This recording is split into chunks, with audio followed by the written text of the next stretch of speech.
అండి, very very good morning. Today ఒక మంచి మాట. తీస్తే ప్రతి మనిషి జీవితం ఒక బయోపిక్. పడ్డ అవమానాలు, ఓడిపోయిన ప్రేమలు, కార్చిన కన్నీరు, ఎగతాళి చేసే బంధువులు, వాళ్ళు ముందే ఉంటారు ఎగతాళి చేయడానికి బంధువులైతే. పక్కనే ఉంటూ దెబ్బ కొట్టే శత్రువులు, వాళ్ళు కూడా మన పక్కనే ఉంటారు. ఈ రోజుల్లో జరిగేవన్నీ ఇవే. మనతో మంచిగానే ఉంటారు, మనకు దెబ్బ కొడుతూనే ఉంటారు. కొన్ని గెలుపులు, ఎన్నో మలుపులు, అతి కొన్ని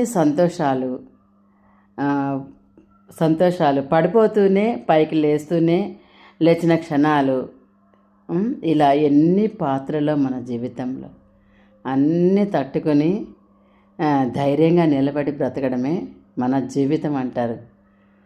బాగున్నాయా మంచి మాటలు? ఇలాగే చెప్తూ ఉంటాను మంచి మంచి మాటలు. ఛానల్ సబ్స్క్రైబ్ చేసుకొని లైక్ అయితే ఇవ్వండి, బెల్ అయితే కొట్టండి. Bye bye.